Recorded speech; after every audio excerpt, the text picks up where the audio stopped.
Sup guys, and welcome to the unofficial patch notes for War Thunder on the 27th of July 2017. Graciously provided by Mike 10D over on the War Thunder Reddit, links in the description below.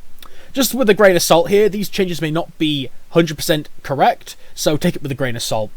Without further ado, let's get straight into the boats. For the Fletcher Class DV, they are now testing a new radio fuse AA round, aka proximity fuses. This is an interesting change, because it means there is the potential for proximity fuses not just on boats, but on ground vehicles, and also aircraft in the case where they use them. So this means that we're going to be able to shoot like an extremely large sort of 88mm shell, and it'll blow up just before it hits, or as it gets close to an air target, which I think is really cool, because it means that the flak bus will now be able to be used as an AA unit. In addition to that, they've added two new boats. Both are 78 feet Higgins boats. Now, for those who aren't really versed in World War II PT boat history, when the Americans made their PT boats, there were two major companies in competition with each other. There was Higgins and there was Elco. So far, the PT boats represented in-game are the Elco PT boats, and now it seems they're adding the Higgins PT boats. The Higgins PT boats, in this case, are the 78 feet variants. We have both the PT-625, as seen here, and the PT-71. It appears that the PT-71 is going to be a torpedo boat, armed with a couple of 50 cals and some torpedoes, and maybe depth charges. Whereas the Higgins PT-625 is going to be a gunboat, as I can see quite clearly it has 20mm gun mountings. And I think that might be a rocket system. So we have two new PT boats. If you're into your ships for America, this is your chance to get two more. Hopefully they're decent, but right now ships are all up in flux, so I'm not exactly sure how they're going to behave. Moving on to gun belts, we have changes to the M15 GMC. Its default belt has now been changed from I for incendiary, AP ball, AP ball, AP ball, tracer ball. It is now AP ball, incendiary, AP ball, tracer ball. So they've just kind of moved it around for no real reason. So you've still got the same consistency to your belts there, but now it's in a different order. For universal belts, it has been changed from incendiary, AP ball, tracer, to AP ball, incendiary, AP ball, tracer. So again, no change to the actual composition of the belts, just the order in which they are fired.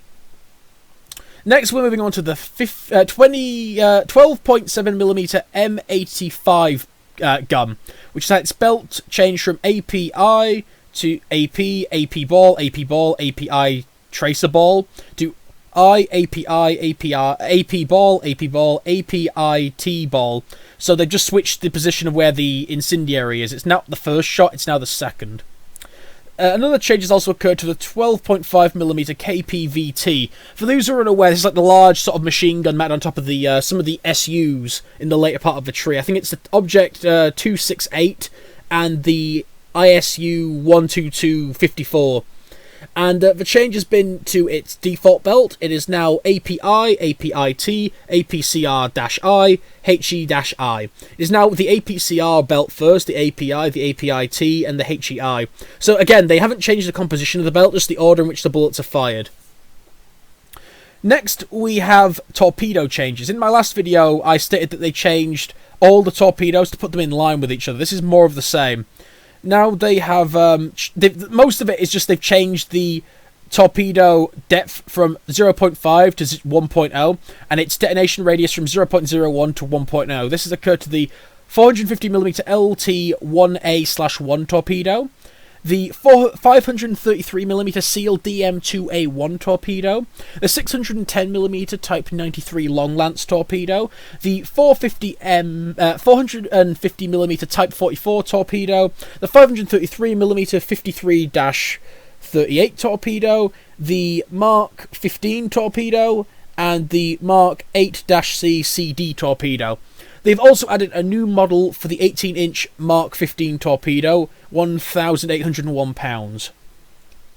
Also, a few more minor changes for update 1.71. They've added new Ground Forces maps, Ground Forces map Fulda, and Ground Forces map Japan. Now, with a quick Google search, it'll tell me where the fuck Fulda is, and it is in Germany. So, it's in the Hesse region of Germany. So, there's going to be a new map in Germany and a new map in Japan. Hopefully the Japanese one is going to be like the World of Tanks one, where it's like in sort of like spring, so you see all the cherry blossom and it looks really nice. And then we have another German map, so more of the same. They're also working on flight model changes. Mike can't go into much detail because he spent fucking 2.5 hours making graphs for the F9, F8. So we'll have to see with that. And that is all for this update. So the big thing is they've added 2 new boats to the files. The 78 feet Higgins boats, PT-625 and PT-71. And for those who are into their AA, proximity rounds. So if you like what you see here, like, comment, do all that good stuff down below. Get ready for the event tomorrow and keep on gaming and have a good one.